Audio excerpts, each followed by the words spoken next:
नमस्कार दोस्तों, स्वागत है हमारे YouTube channel Whole Study Point में। दोस्तों, आज की इस वीडियो के माध्यम से आपको अवगत कराया जाएगा उत्तर प्रदेश लोक सेवा आयोग द्वारा आयोजित जीआईसी प्रवक्ता परीक्षा 2015 के सामान्य अध्ययन के पेपर से।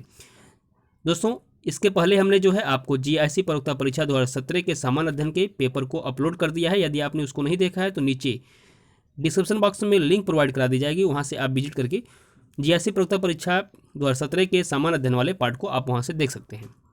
दोस्तों, जो है पहले के जो एग्ज़ाम होते थे जीआईसी प्रवक्ता परीक्षा के, जो उसमें आपको 30 क्वेश्चन सामान्य अध्ययन के देखने को मिलते थे। वर्तमान समय जो सिलेबस जारी हुआ है उसमें आपको 40 क्वेश्चन जीएस को देखने को मिलेंगे।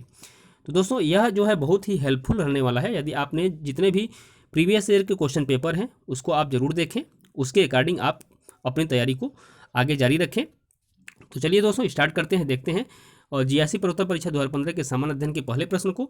उसके पहले मैं कुछ मोटिवेशनल चीज़ें आपको बता दूं जो आपको मोटिवेट रखेंगी, और मोटिवेट होना बहुत ज़रूरी है दोस्तों किसी भी लक्ष्य की प्राप्ति के लिए। तो देखिए, कामयाब होने के लिए अपनी मेहनत पर विश्वास होना जरूरी है, किस्मत तो जुए में आजमाई जाती है। जी हाँ दोस्तों, कामयाब होने के लिए जो है अपनी मेहनत पर विश्वास होना बहुत ज़रूरी है, और किस्मत पे तो किस्मत की बात अलग होती है, किस्मत तो जुए में आजमाई जाती है। तो आइए देखते हैं, इसी के साथ सेशन को स्टार्ट करेंगे और देखेंगे पहला प्रश्न आपके सामने क्या है। देखिए मित्रों, पहला प्रश्न पूछा गया था कि 12वीं पंचवर्षीय योजना में कृषि की लक्षित वृद्धि दर है। तो विकल्प आपका सी सही उत्तर था, 4%। यदि बात करें 12वीं पंचवर्षीय योजना की, तो दोस्तों 12वीं पंचवर्षीय योजना का जो कार्यकाल था 2012 से लेकर के 2017 तक के कार्यकाल को 12वीं पंचवर्षीय योजना के नाम से जानते हैं। तो उसमें पूछा गया था कि कृषि की लक्षित वृद्धि दर क्या है। तो इस पंचवर्षीय योजना वाले जितने भी पंचवर्षीय योजना हुए हैं उसको आप पढ़ लीजिएगा, वहाँ से क्वेश्चन जरूर पुटअप किए जाएंगे। और यदि हम बात करें उस समय की, तो औद्योगिक क्षेत्र का जो विकास दर लक्ष्य निर्धारित किया गया था तो वह था 7.6%। यदि सेवा क्षेत्र विकास दर की बात करें तो निर्धारित किया गया था 9%। तो दोस्तों, इतनी बातें इस क्वेश्चन से याद रखिएगा। नेक्स्ट क्वेश्चन देखते हैं। दूसरा क्वेश्चन पूछा गया था कि निम्नलिखित वर्षों में से किसमें कृषि तथा संबद्ध क्षेत्रों की सकल घरेलू उत्पाद में समृद्धि दर सबसे कम थी। तो इसका सही उत्तर है विकल्प बी, 2008 और 9 में जो है कृषि तथा संबद्ध क्षेत्रों की सकल घरेलू उत्पाद में समृद्धि दर सबसे कम थी। नेक्स्ट देखेंगे, नेक्स्ट क्वेश्चन क्या पूछा गया था। देखिए, साइंस का क्वेश्चन पूछा गया है यहाँ पे। फ्लिंट कांच की एक छड़ जब कार्बन डाइसल्फाइड में डुबोई जाती है तो प्रायः अदृश्य हो जाती है, क्योंकि फ्लिंट कांच का अपवर्तनांक वही है जो कार्बन डाइसल्फाइड का है। तो विकल्प आपका जो है बी सही उत्तर है। दोस्तों, जो कार्बन डाइसल्फाइड में विसर्जित होने पर जो है फ्लिंट कांच की एक छड़ लगभग अदृश्य हो जाती है, क्योंकि दोनों में एक ही अपवर्तक सूचकांक होता है, इसलिए जो है वह अदृश्य हो जाती है। नेक्स्ट क्वेश्चन देखेंगे मित्रों। चौथा क्वेश्चन पूछा गया था कि कपड़ों को नील लगाया जाता है क्योंकि। तो इसका सही उत्तर है इसका रंग पीले का पूरक है, इसलिए यह सफेदी उत्पन्न करता है। तो विकल्प आपका डी सही उत्तर है मित्रों। जो नील है एक रंजक होता है। यह नील क्या होता है दोस्तों? नील एक रंजक होता है। यह सफ़ेद सूती कपड़ों में पीलेपन से निजात पाने के लिए प्रयुक्त किया जाता है। तो इस तरह से विकल्प आपका डी सही उत्तर है। नेक्स्ट क्वेश्चन देखेंगे दोस्तों, क्या था। देखिए, पूछा गया था कि एक फोटान है। तो फोटान क्या है? तो दोस्तों, फोटान जो है प्रकाश ऊर्जा का एक क्वांटम है। क्या है? फोटान एक प्रकाश ऊर्जा का एक क्वांटम है। यदि हम फोटान की बात करें दोस्तों, तो भौतिक में फोटान या प्रकाश साणु यानी प्रकाश और अन्य विद्युत चुंबकीय विकिरण के मूलभूत कण को कहा जाता है। और जो फोटॉन होता है उसका द्रव्यमान जो होता है दोस्तों शून्य होता है। क्या होता है? शून्य होता है इसका द्रव्यमान। नेक्स्ट क्वेश्चन देखेंगे। क्वेश्चन नंबर 6 क्या पूछा गया था। समस्थानिक रखते हैं। तो समस्थानिक क्या रखते हैं? तो इसमें देखिए, विकल्प आपका ए, समान प्रमाण क्रमांक को रखते हैं समस्थानिक। यदि हम बात करें समस्थानिक की दोस्तों, तो मैं आपको बताना चाहूँगा कि एक ही तत्व के वे परमाणु जिनकी परमाणु संख्याएं समान किंतु द्रव्यमान संख्या भिन्न भिन्न होती है उसे समस्थानिक कहते हैं। तो याद रखिएगा इतनी बातें इस क्वेश्चन से। नेक्स्ट क्वेश्चन देखेंगे। यहाँ पे देखिए आपको मैथ के क्वेश्चन देखने को मिलेंगे। क्वेश्चन नंबर 7 देखिए, पूछा गया था कि यदि a/b = 2/3 और 6a + 7b = 22 तो a का मान क्या होगा। तो a का मान पूछा गया था। वीडियो पॉज करिएगा दोस्तों, इस क्वेश्चन को लगाइएगा। तो क्वेश्चंस जो है लगा करके उसका आंसर भी आप बात कर सकते हैं, लेकिन मैं उसको आंसर भी बता दूं तो इसका सही आंसर है दोस्तों 4/3। 4/3। नेक्स्ट क्वेश्चन देखेंगे। इसमें भी आपको मैथ का क्वेश्चन देखिए, यहाँ पे पूछा गया है कि एक पिता की आयु उसके पुत्र की आयु की 4 गुनी है, 6 वर्ष बाद पिता की आयु उसके पुत्र की आयु की 3 गुनी हो जाएगी तो पुत्र की आयु क्या होगी। सिंपल सा क्वेश्चन है, तो इसका आंसर भी आप लगाएंगे। वीडियो पॉज करिएगा। तो इसका सही आंसर है विकल्प आपका सी, 12 वर्ष। नेक्स्ट क्वेश्चन देखेंगे।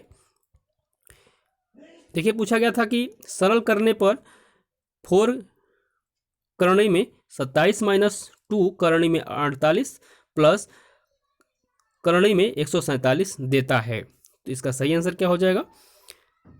तो दोस्तों इसका सही आंसर है विकल्प बी, 11 करणी में 3। नेक्स्ट क्वेश्चन देखेंगे।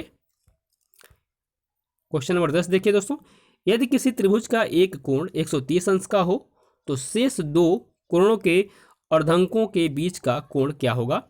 तो यहाँ पे जो है दोस्तों क्या होगा, विकल्प आपका ए सही उत्तर है, 155 अंश होगा। जितने भी मैथ के क्वेश्चन हैं आप वीडियो पॉज करके जरूर लगाइएगा। नेक्स्ट क्वेश्चन देखेंगे। दिया गया है कि जैन कल्पसूत्र के लेखक थे, कौन थे। तो दोस्तों इसका सही उत्तर है विकल्प आपका ए, भद्रबाहु थे। आइए बात कर लेते हैं कल्पसूत्र की। दोस्तों जैन धर्म का प्रारंभिक इतिहास कल्पसूत्र है से ज्ञात होता है। देखिए जो जैन धर्म है, उस जैन धर्म का जो प्रारंभिक इतिहास है दोस्तों कल्पसूत्र, यानी जो कि लगभग 4वीं शताब्दी ईसा पूर्व में इसको लिखा गया था और जिसकी रचना जो है भद्रबाहु ने की थी। तो याद रखेंगे कल्पसूत्र क्या है दोस्तों, जैन धर्म का प्रारंभिक इतिहास है जिसमें कल्पसूत्र में वर्णन किया गया है और यह भद्रबाहु की रचना है। नेक्स्ट क्वेश्चन देखेंगे। पूछा गया था दोस्तों कि क्वेश्चन नंबर 12 कि राजत रंगड़ी की रचना हुई थी कौन सी शताब्दी में। तो दोस्तों राजत रंगड़ी की जो रचना हुई थी वह हुई थी आपकी 12वीं शताब्दी ईस्वी में। तो 12वीं शताब्दी ईस्वी में जो हुई थी राजत रंगड़ी की रचना हुई थी और इसके रचनाकार जो थे कल्हड़ थे।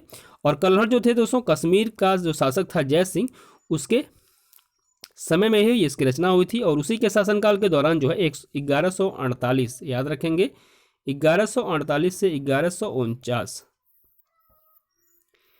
में कल्हड़ ने अपनी महान कृति राजत रंगड़ी को पूरा किया। और राजत रंगड़ी में दोस्तों कुल 8 तरंग हैं। कितने हैं, 8 तरंग हैं और 8000 श्लोक हैं।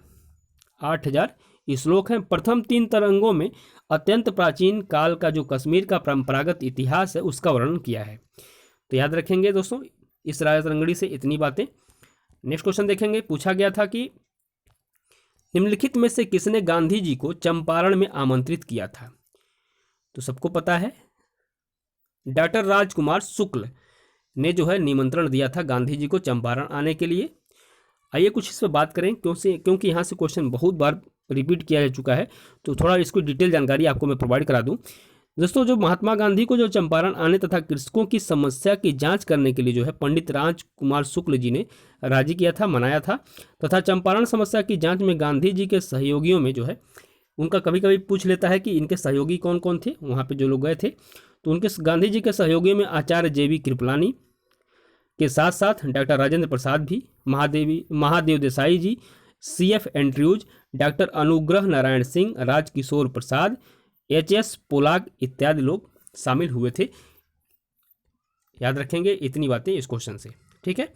नेक्स्ट क्वेश्चन पूछा गया था, 14वां क्वेश्चन क्या था दोस्तों, देखिए पूछा गया था कि निम्नलिखित में से कौन गदर दल से संबंधित नहीं था। तो यहाँ पे जो है 2 विकल्प दिया गया है, लाला हरदयाल और रामचंद्र। 2 विकल्प नीचे है उसको मैं दिखा दे रहा हूँ, बरकतुल्ला और खुदीराम बोस। तो दोस्तों इस क्वेश्चन में विकल्प आपका डी सही है। खुदीराम बोस जी जो है इसमें शामिल नहीं थे, इस दल से गदर दल से संबंधित नहीं थे, क्योंकि खुदीराम बोस का संबंध जो था मुजफ्फरपुर बम कांड जो कि 1908 ईस्वी में हुआ था उसी से संबंधित थे खुदीराम बोस। और बाकी के जो लाला हरदयाल और रामचंद्र और बरकतुल्ला जी जो थे यह गदर दल से संबंधित थे। यदि हम बात करें दोस्तों गदर दल की, तो गदर दल की 1913 ईस्वी में सोहन सिंह भकना ने Hindustan Association of the Pacific Coast नामक संस्था की स्थापना की और इसी संस्था ने जो है गदर नामक एक अखबार निकाला, जिससे इस संस्था का नाम भी गदर पार्टी पड़ गया। तो याद रखेंगे इसके संस्थापक कौन थे, सोहन सिंह भकना। ठीक है। और यदि हम बात करें गदर पार्टी के संस्थापक अध्यक्ष सरदार सोहन सिंह भकना थे और इसके बाद जो है लाला हरदयाल इस संस्था के मनीषी यानी पथ प्रदर्शक हुए। गदर पार्टी के सदस्यों में यदि हम बात करें तो रामचंद्र, फिर बरकतुल्ला, राम बिहारी बोस, राजा महेंद्र प्रताप, अब्दुल रहमान, मैडम भिकाजी कामा, भाई परमानंद, करतार सिंह सराभा तथा पंडित काशीराम प्रमुख थे। नेक्स्ट क्वेश्चन हम देखेंगे। 15वां क्वेश्चन पूछा गया था मित्रों, गोविंद सागर जलाशय स्थित है। तो गोविंद सागर जलाशय कहाँ पर स्थित है, तो यह है स्थित है हिमाचल प्रदेश में। विकल्प आपका डी सही उत्तर है, हिमाचल प्रदेश में गोविंद सागर जलाशय स्थित है। गोविंद सागर जलाशय जो है भाखड़ा बांध के पीछे स्थित एक जलाशय है जो कि हिमाचल प्रदेश राज्य में स्थित है। नेक्स्ट क्वेश्चन देखेंगे। क्वेश्चन नंबर 16 पूछा गया था कि नाथुला दर्रा भारत के किस राज्य में स्थित है। तो दोस्तों नाथुला दर्रा जो है आपका सिक्किम राज्य में स्थित है। यदि हम बात करें नाथुला दर्रा की, तो दोस्तों नाथुला दर्रा हिमालय क्षेत्र में जो है समुद्र तल से लगभग 4508 मीटर की ऊंचाई पर स्थित है और भारतीय क्षेत्र में जो है सिक्किम की राजधानी गंगटोक से 52 किलोमीटर की दूरी पर जो है स्थित है। नाथुला दर्रा जो है भारत एवं चीन के बीच तीसरा सीमा व्यापार पॉइंट भी है। और यदि हम बात करें दो व्यापार पॉइंट की और हैं जो कि उत्तराखंड में लिपुलेख दर्रा और हिमाचल प्रदेश में सिपकिला दर्रा भी है। तो इतने क्वेश्चन, इस क्वेश्चन से जो दोस्तों इतनी बातें याद रखिएगा और दर्रे जितने भी ज्योग्राफी के दर्रे हैं उसको याद कर लीजिएगा। नेक्स्ट क्वेश्चन देखेंगे। देखिए पूछा गया था कि यूरोप में 4 राजधानियों से होकर प्रवाहित होने वाली नदी कौन सी है। तो दोस्तों यूरोप में जो 4 राजधानियों से होकर प्रवाहित होने वाली नदी है तो वह है डेन्यूब।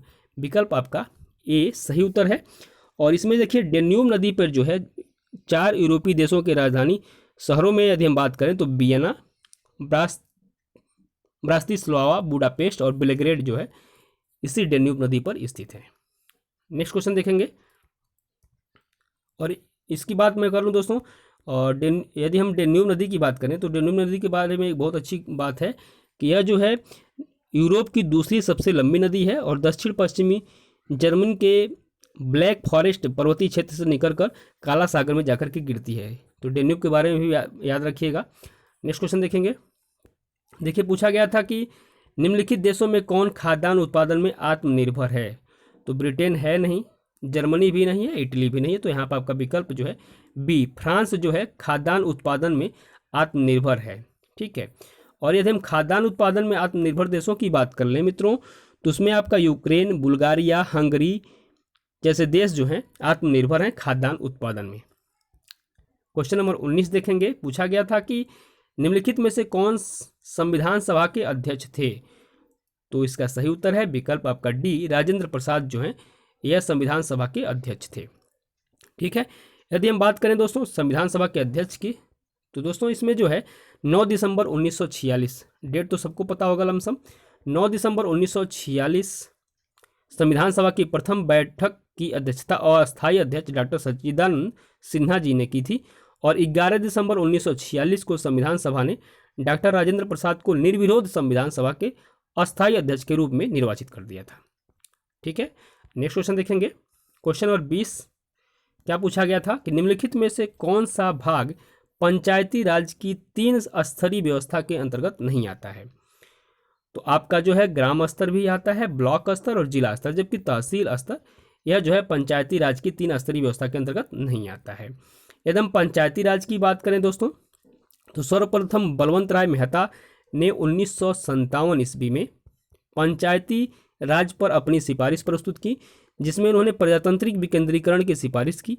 इसके अनुसार जिन्होंने 3 स्तरों पर पंचायती राज संस्थाओं का गठन हुआ था और इन्हीं की सिफारिश पर जो कि जिला स्तर, ब्लॉक स्तर तथा ग्राम स्तर पे था। ठीक है। नेक्स्ट क्वेश्चन देखते हैं। पूछा गया था 21वां क्वेश्चन क्या था, भारतीय संघीय प्रणाली की निम्नलिखित विशेषताओं में से कौन सी सही है? तो भारतीय संघीय प्रणाली की विशेषताओं में से कौन सही है? तो आप देख पा रहे हैं, पहला दिया गया है शक्तियों का बंटवारा, दूसरा है शक्तियों का पृथक्करण, तीसरा है स्वतंत्र न्यायपालिका, चौथा है प्रधानमंत्री का नेतृत्व, पांचवां है लिखित संविधान। तो मित्रों जो है विकल्प डी इसका सही उत्तर है। पहला शक्तियों का बंटवारा, स्वतंत्र न्यायपालिका भी है और यहाँ पे लिखित संविधान भी है। तो ये तीनों विशेषताएं सही हैं भारतीय संघीय प्रणाली के रूप में। विकल्प आपका डी सही उत्तर है। बात करेंगे नेक्स्ट क्वेश्चन की। पूछा गया था क्वेश्चन नंबर 22 के रूप में, नियंत्रक और महालेखा परीक्षक, जिसको हम कैग के नाम से भी जानते हैं, द्वारा की गई टिप्पणियों पर उचित कार्यवाही करने की मूल जिम्मेदारी निहित है। तो यह निहित है किसमें? विकल्प आपका सी सही उत्तर है, संसद में।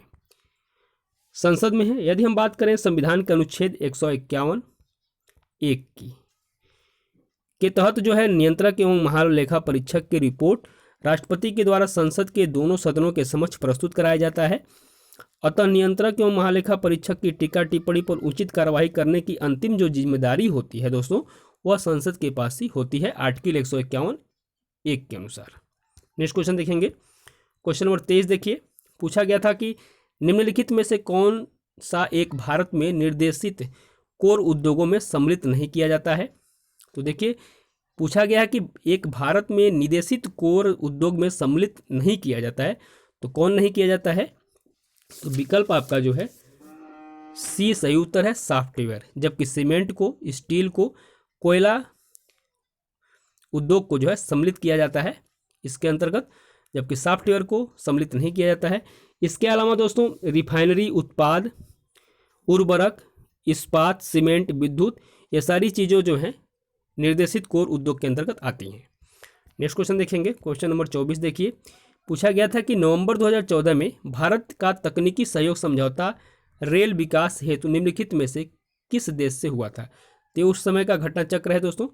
तो उस समय की बात करें तो यह विकल्प आपका ए सही है, दक्षिण कोरिया। ठीक है। नेक्स्ट क्वेश्चन देखेंगे। घटना चक्र की क्वेश्चंस आपको देखने को मिलेगा, करंट अफेयर्स क्वेश्चन देखने को मिलेंगे। देखिए क्वेश्चन नंबर 25 देखिए। पूछा गया था कि प्रधानमंत्री ने 24 सितंबर 2014 को निम्नलिखित में से किस नगर में फूड पार्क का उद्घाटन किया? तो इसका सही उत्तर है विकल्प आपका डी, तुमकूर में।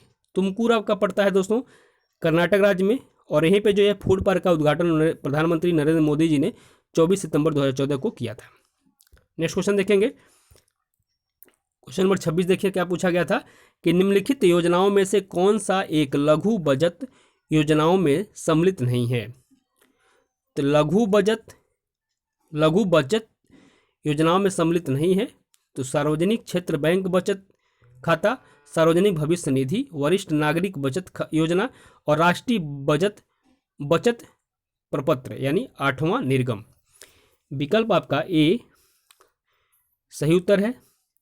सार्वजनिक क्षेत्र बैंक बचत खाता जो है लघु बचत योजनाओं में सम्मिलित नहीं है, जबकि सार्वजनिक भविष्य निधि, वरिष्ठ नागरिक बचत योजना और राष्ट्रीय बचत प्रपत्र यानी 8वां निर्गम, ये जो है तीनों शामिल हैं।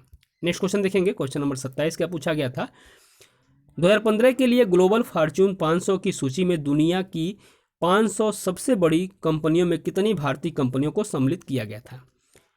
इसमें सम्मिलित किया गया था मित्रों 7 कंपनियों को सम्मिलित किया गया था। विकल्प आपका सी सही उत्तर है। नेक्स्ट क्वेश्चन देखेंगे। हाल ही में किस एक दक्षिणी राज्य के वन क्षेत्र में पर्याप्त मात्रा में यूरेनियम भंडार खोजा गया? केरल, तमिलनाडु, आंध्र प्रदेश और तेलंगाना। तो दोस्तों इसका सही उत्तर है विकल्प सी। जुलाई 2015 में आंध्र प्रदेश के श्रीशैलम वन क्षेत्र में जो है पर्याप्त मात्रा में यूरेनियम भंडार खोजा गया था। यह खोज परमाणु खनिज निदेशालय हैदराबाद एवं उस्मानिया विश्वविद्यालय की संयुक्त टीम के द्वारा यह खोज की गई थी। नेक्स्ट क्वेश्चन देखेंगे। क्वेश्चन नंबर 29 देखिए। पूछा गया था कि केंद्रीय मंत्रिमंडल ने देश में 400 रेलवे स्टेशनों के पुनर्विकास के लिए अपनी मंजूरी दे दी है। यह अनुमोदन निम्नलिखित में से किस एक मॉडल यानी मेथड पर दिया गया था? तो दोस्तों इसका सही उत्तर है विकल्प आपका C, Swiss challenge method, Swiss challenge method पे जोड़ दिया गया था। ठीक है, नेक्स्ट क्वेश्चन देखेंगे। क्वेश्चन नंबर 30 देखिए, क्वेश्चन नंबर 30 पे क्या पूछा गया था कि खेल रत्न पुरस्कार 2015 के लिए किसके नाम की संस्तुति की गई थी। तो इसका सही उत्तर है विकल्प आपका सी, सानिया मिर्जा। तो आप जो है खेल रत्न पुरस्कार से संबंधित या जितने भी पुरस्कार हैं उसको आप अच्छे से पढ़िएगा। तो दोस्तों यह था 2015 का जीआईसी प्रवक्ता परीक्षा का पेपर, जो कि सामान्य अध्ययन वाला पार्ट था। मिलते हैं नेक्स्ट वीडियो में नेक्स्ट जीआईसी प्रवक्ता परीक्षा 2015 के सामान्य अध्ययन के पेपर के साथ। तब तक के लिए नमस्कार, जय हिंद दोस्तों।